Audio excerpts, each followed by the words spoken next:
And we're live. Happy Wednesday, everyone, and welcome to the Mojo Show, your real estate podcast where we talk about everything real estate.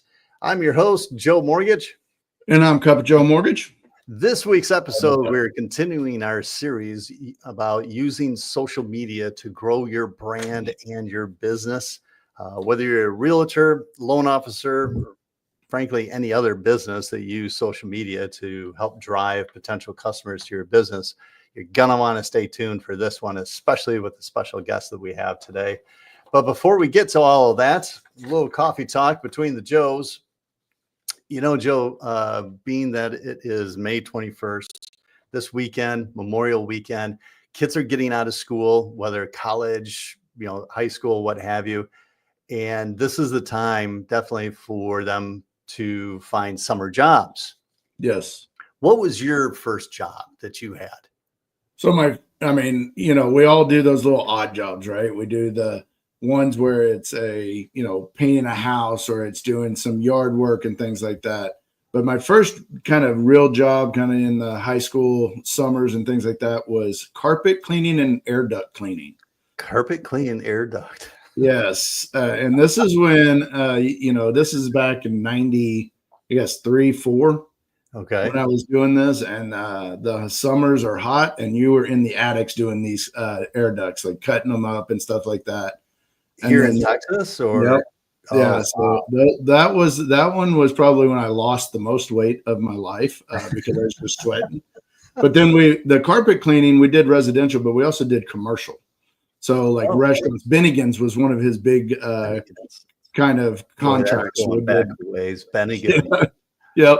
So what was your first job, Joe? You can go all the way back in your memory bank. Way back there, yeah. So this was actually back when I was 11 years old, right? My brother and I started caddying at a country club, the Battle Creek Country Club in Michigan. That was really my first job. And, we would lug bags for 18 holes. Sometimes we do doubles. And back then, I was a little guy. I was like 4'9" until like the ninth or 10th grade, right? So I was a little guy. So, and here's these big tour bags. Right. That, like Caddyshack. Yeah, exactly. Right. And sometimes I'd have to do doubles. So I got, one bag on each shoulder going down the middle of the fairway. And those bags are no bigger than me. So it was, fun time doing that. Well, Hunter and Anna both got jobs. Hunter started at a feed store, so he's lugging 50-pound feed bags everywhere. And so, and a warehouse. So he's trying to lose some weight and he's really excited. And then Anna, she is starting at a daycare. So be working in every afternoon and things like that. So she starts next Tuesday. I'm trying to think of the day. She starts next Tuesday. Okay. So, Fantastic. But they're finally trying to get them to understand that they're going to have to go out and earn some money to have some spending money instead of just taking trips everywhere. Absolutely. Yeah. It's, I know you and I have talked before as far as kids these days, that generation just does not value the good work ethics that I think you and I it was ingrained into us. I think some of them are coming around though, but looking back, these shows that we're doing today in this series about the, social media and stuff like that, knowing what we know now, looking back, businesses could have taken off a lot quicker than what it used to take, going and starting up. Because the guy that I worked for, it was just a family owned business and, you didn't have that. So trying to get all these contracts and things like that, he was doing it all by making phone calls and doing that. But social media now helps us. So I'm really excited about today's show. And, when we're doing these shows, please feel free to drop questions, ask questions, because we have these people, we have our guests on that use social media to grow their business. They use it to do a lot of things. So this is the perfect time. Any small business owner, any mortgage person, any real estate person, this is a great time for you to ask these questions and learn how you can use social media to bring your business to the next level. So, Joe, I'm going to turn it back over to you so you can introduce our guest, because I'm excited about today's show. Me too. Super excited about who we have on for our guest for the show today. He is the founder of NXT Mortgage, powered by U Mortgage. However, prior to his time in the mortgage industry, Tyler served 4 years in the United States Marine Corps. After serving our nation, Tyler entered the financial realm, earning his master's degree. Wow, this guy's smart. Master's from the University of North Texas. Well, North Texas. I mean, come on now. Hey, that's my. And becoming licensed as a CPA. In late 2016, Tyler founded NXT Mortgage, and in 2022, after merging with U Mortgage, Tyler is the Executive Vice President of Growth. Please welcome to the show, everyone, Mr. Tyler Hodgins. Ooh. Love the applause. Awesome. Welcome. Oh, man. A little extra one there for you. Well, Tyler, before we get into today's show, I know Joe did a great job introducing you, but tell everybody a little bit more just about you, something that you want to share so that way they can kind of connect with you. I'll jump in with my first job since that's what y'all were talking about on the intro. Nice. My first job, I started when I was 15 at Spring Creek Barbecue in Irving, Texas, and started out as a busboy. Worked there all through high school and even into my first year in college before I ended up joining the Marine Corps. So worked all the different positions in the restaurant, learned a lot about, just customer service, dealing with people and, operating everything restaurant related and learned some good stuff. Ate a lot of barbecue too. Yeah, and we still do eat a lot of barbecue because I know one of your favorite things is bringing in barbecue when people come in town. So that's awesome. And thank you for coming on today. We've been doing this series. We started last week. We had Taylor on. You've taught her a ton of things, and I know she tried to say that she taught you everything you know. So you get to rebut that a little bit today. But, social media and the way that, people use it, everybody's kind of scared of it to get started. And, trying to figure out what to do on social media, people, I think, kind of stress out. So what is one of the things that you would say to do on social media just to get started? What is one of the big things that you want to talk about today? Yeah, getting started, it's like, I think people have a lot of fear, uncertainty. What am I going to post? Are people going to care? Is it going to get any traction? Like, how's this going to get me any business? And usually they end up talking too much about business and their posts become like the advertisements that you see.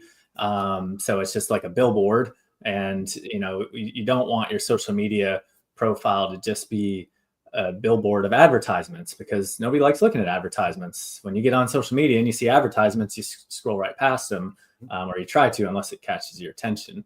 With mortgage and real estate, it's hard to really be capturing that much attention, and we're getting marketed to all the time, blasted by ads. So if your social media profile is 100% just ads and advertisements, it's just not going to get that much traction. So, my recommendation starting out is be aware of that. Like, as a post I'm posting, is it just advertisements, or is it, content and stories and information and things about me? Is it something that's going to drive connection and relationships? Because that's the whole purpose of social media. It's connecting people and having online relationships with people that you may not be able to have face-to-face interactions with all the time. The reason people go on social media is because it's called a news feed. They want to know the news, what's going on in your life. So you should be reporting the news. Okay. This podcast, like, you're reporting the news of what's the news of Joe and Joe. What's going on in your worlds, what's going on with your guests, and what's going on in the industry. So you're reporting the news, which puts you on the news feed. But this isn't necessarily an advertisement. So, this is good type of content. And at the end of the day, it just boils down to the content that resonates the most is when you're authentic, being yourself. People like you for being you, not like you for being someone else. And it's really hard to pretend to be someone else for a long time. Right. So consistency. So if you're faking it and you're trying to pretend to be someone else that you're not, like, you can only do that for so long before you're just going to burn out. Yeah. Well, and one thing that I've tried to do, and this is kind of the teachings from you, is post some things about my passions, in which everybody sees my passion is my family. The powerlifting this last season was really big post that I did. That's more authentic me, but I'm not one of those ones that's going to post about me lifting weights, because that's not my authenticity. I mean, you can see I don't look like I lift weights anymore. But I see, like, on your post, you do a lot about your exercise. And I saw you and Riley, your daughter, you were doing some exercise things with her, but I really connected because you also do a ton of health things. And I know that's one of your big things this year is health. So how do you pull that in for people that are viewing? How do you pull in those passions and also relate it back to your business? Because a lot of times you do pull that together. Mm-hmm. Yeah, I mean, I'm just talking about the things that I'm passionate about currently, and ultimately, people in my audience are going to resonate with a lot of those same topics. Like, what are things that people care about? Family, health, sports, entertainment, hobbies. Joe Ream's got golf. Like, his first job was caddy, and I know he loves golfing. So a lot of people love golf. And the thing is, even if it's not my passion, like if Joe posts about golf and he's really passionate about it, and he shares a story about what happened when he was out at the course this last weekend, and something like that, that still captures my interest because it's something he's passionate about, even though I don't play golf. I'm terrible at golf. Like, I go to Top Golf and I hit the ball and it just doesn't work. So just like sharing your passion, and even if it's something that your audience isn't passionate about, they'll connect with the fact that you're passionate about it. So I've heard, Tyler, in the past from others. I wonder your take on this, because I think this feeds into being authentic in that, as far as kind of a percentage of your posts being business and a percentage being more personal. Do you think there's an even keel there between them, or what should that look like? Yeah. I mean, I would say that my posts have now started to blend a lot. Originally it was a lot of just like, I would do 80 or 90% personal and 10 or 20% business. Mm-hmm. Now some of my personal posts, there's still a little bit of mention or like something going on with business, or it's not so much a business post anymore. It's like, if I post about being on this podcast with you guys, again, I'm not saying like, hey, use me for your next mortgage, but I'm posting about business. But it's really more just about a day in my life and what I'm doing and what I'm passionate doing. I love being on a podcast. I love talking about, things that I'm doing and sharing and helping others. So, it's really about, everything's kind of a business post if you're talking about just what you're doing in your daily life, because a lot of our life is just work and what we're already doing. So then do you think it should be more even the advertisement piece of it, like the call to action of like, contact me to get pre-approved, contact me, message me if you're looking to buy or sell a house. That's where you want to keep that at a minimal, like 10%. So do you think it should be more post personal or more post business? I mean, let's take that back for a second. That's a great question, but let's put it into terms of, timing of the person that you would be talking to. So somebody that doesn't use social media at all, right now, if they're trying to get into it, which route would you say that a beginner should use versus personal and business? And then somebody that's maybe been doing it a little bit more, like yourself or like Joe and I, where would you say that percentage would be? Because I think it's different depending on where you're at with your social media presence already, in my opinion. But I'd like to hear yours. Yeah, and you're really trying to build. Our business partner Nash has a great saying.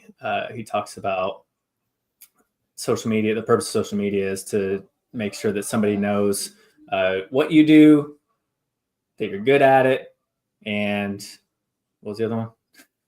Joe, do you know what I'm talking about? I've heard his three things. It's what you do, what you're good at, and then I want to say it's who you are or something. Like oh yeah, who you are. I missed the first part. Who you are. That's why it threw me off. Who you are, what you do, and that you're good at it. And Nash's take on this is like 50% is who you are. I think like 30% is what you do, and 20% is that you're good at it. It may even be 50 to 60% on who you are. So people want to know who you are. People do business with people that they like and trust. So posting about your business is just the reminding people of what you do and that you're good at it. And then everything else you're posting is letting them know who you are, because I want to do business with people that I know. Okay. So I like that one. Is there any things that advice that you give? Is there any rules that you go by when you're doing your social media that people can kind of write down or use them as best practices? Rules that I go by. So, if we're talking about creating content, I think that a lot of people, the hard part is with creating content is that you run out of ideas what to post about. I just shared a post yesterday. I'm like, man, the last couple of weeks I've been having a hard time coming up with some content and some posts, and every now and then you just hit that writer's block. Like great authors out there, sometimes they hit a writer's block, and that's okay. But one of the ways to combat that is posting about the same topic multiple times. And in marketing, there's this thing called the rule of 7. You have to see something or hear something 7 times before it becomes familiar, and before you actually start to recognize it, and before you start to trust it. So, if I'm a loan officer and I want to share about this cool new loan program we have, or, this upcoming event that I'm hosting for real estate agents, or if I'm a real estate agent and I'm sharing about, this upcoming listing that I have, or, potentially a new program to help buyers buy a home, I want to post about that multiple times. A lot of people just post it one time. A certain portion of your audience is going to see that, like 15 or 20% of your audience will see that post. Some of them will just be scrolling by it. Some of them may interact on it. And then they just go about their day, and you don't get as much traction. If I post about that same topic maybe a day or two later, and then I post about that same topic a couple days after that, and then a couple days after that, now all of a sudden people are like, man, Tyler keeps talking about the same thing, like 1, 2, 3, 4. I keep seeing him post about this thing. It must be really important. Like if I'm posting about something 5 or 6 or 7 times, they're going to start recognizing that.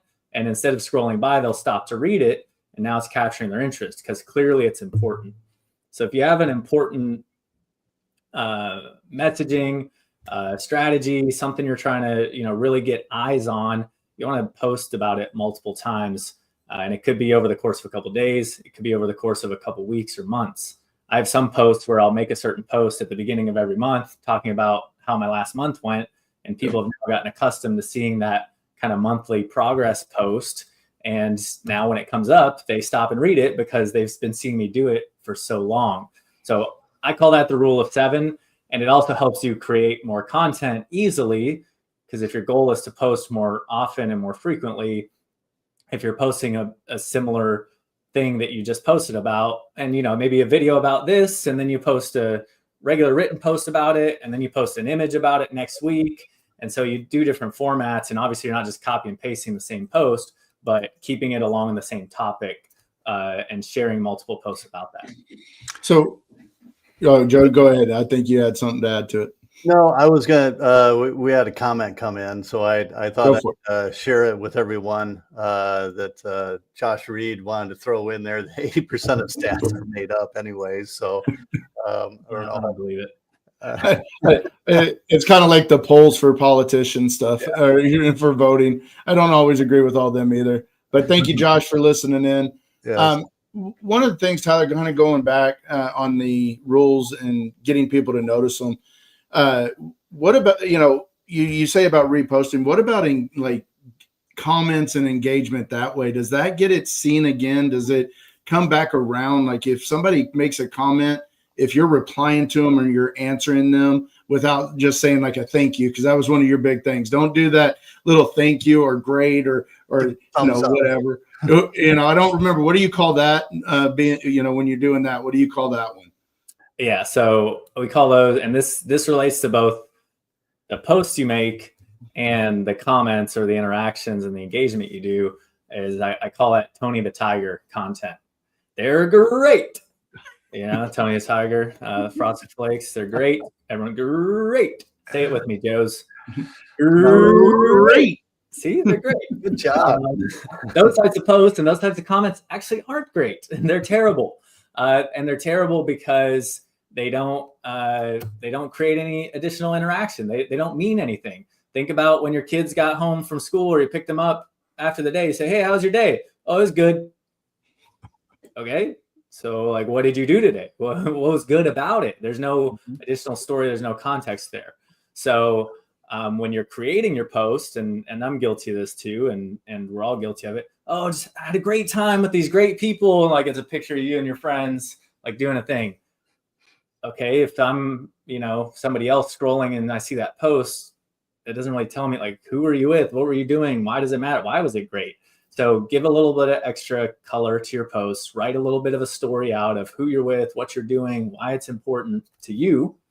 And then people will actually read that. They want to read that. Again, it's a news feed. They're coming on social media because they want to consume news. Mm-hmm. You just opened up your news app, whichever news channel you like, and it just said like, President Trump implements great policy. And, the Dallas Mavericks had a great trade with the Los Angeles. I'm hitting all the controversial topics right now.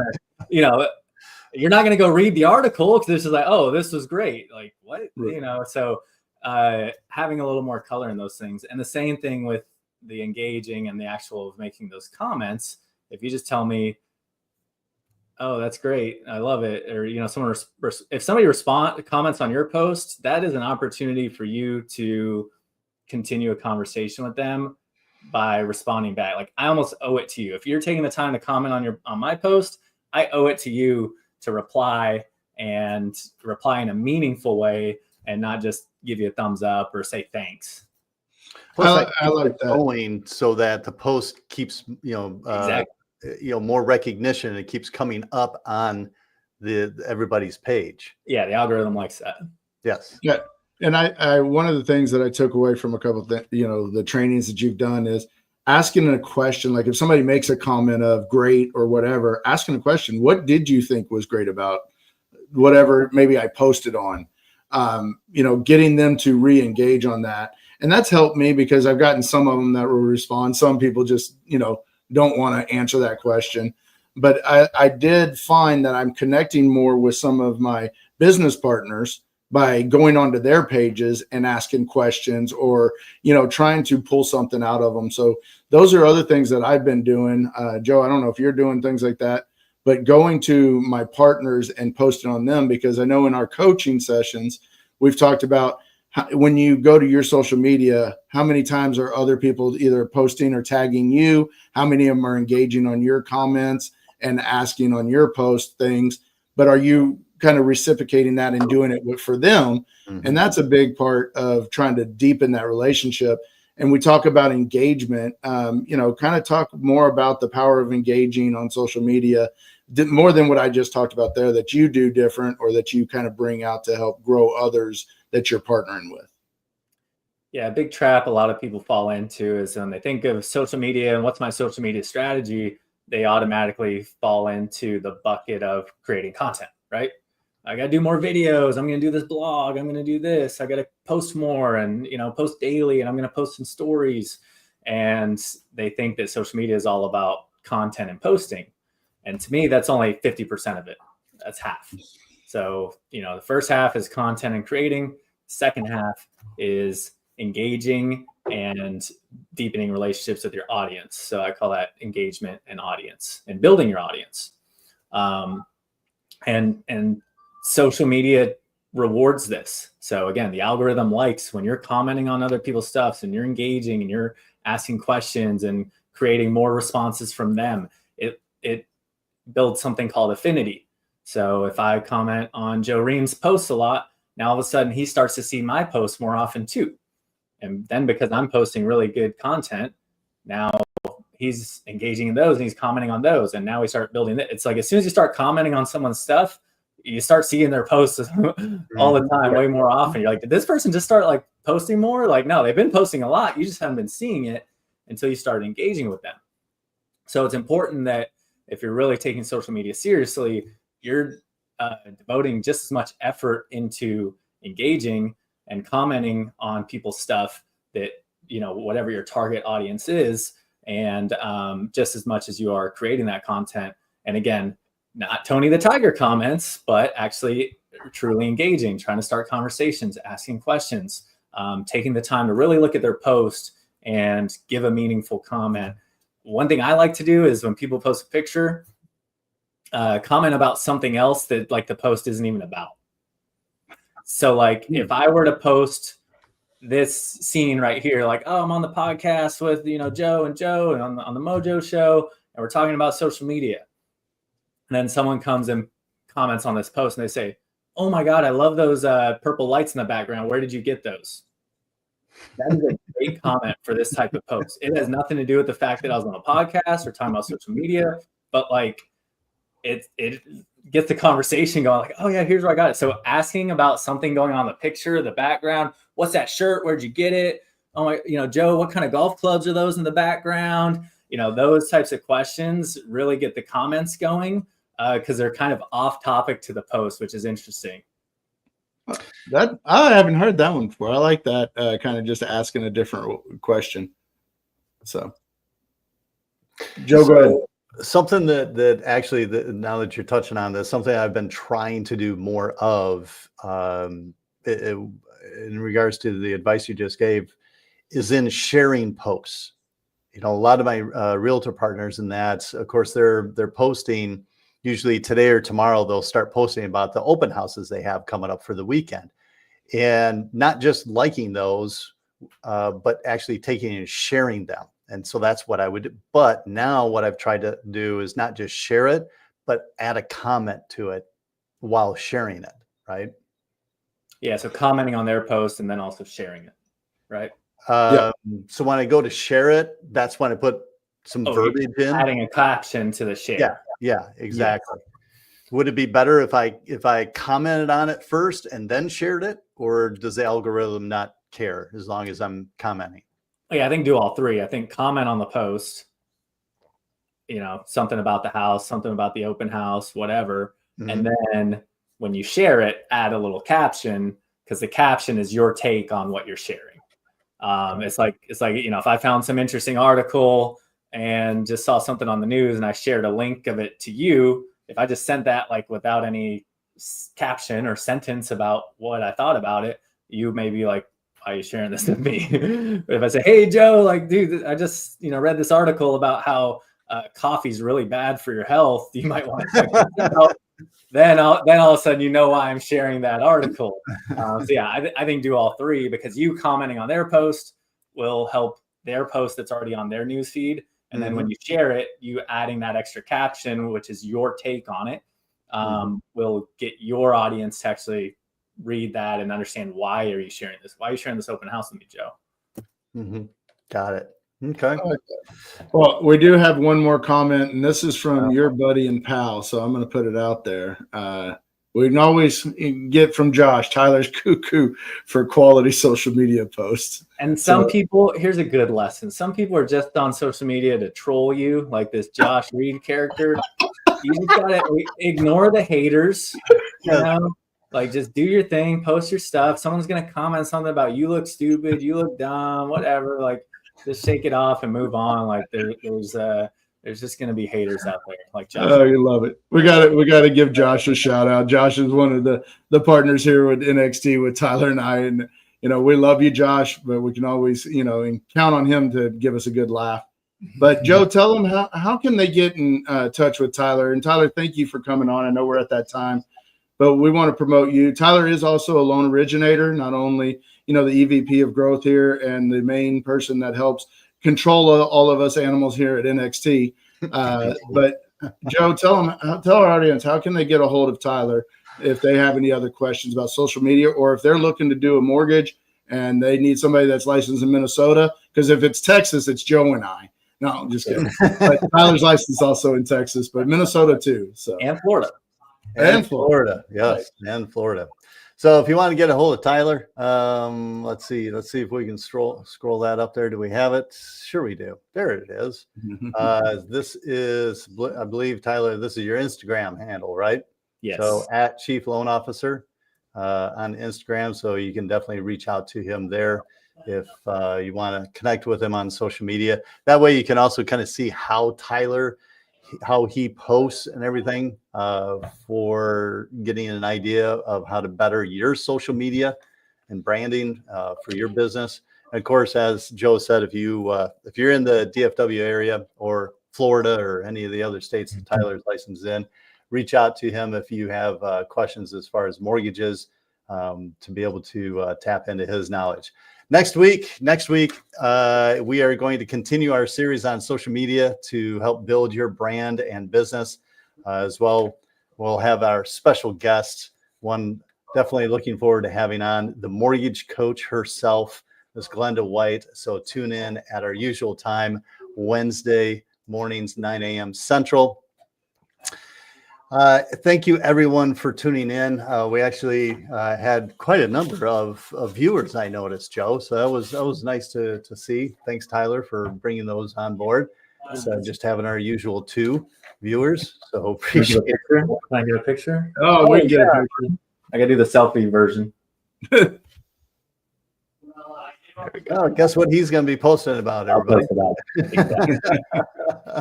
Thank you, everyone, for listening on today's show, though. If you know of anyone who might be able to glean from what we've covered today as far as social media and using it, or if you want to catch up on some of our other past episodes, go to our YouTube channel, The Mojo Show Real Estate Podcast.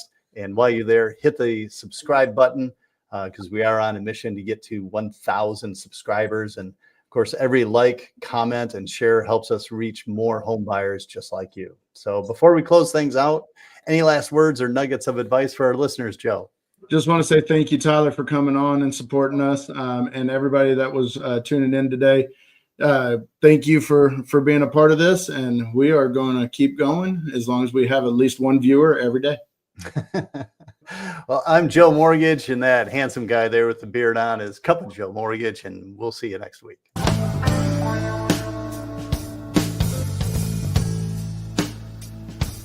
Mr.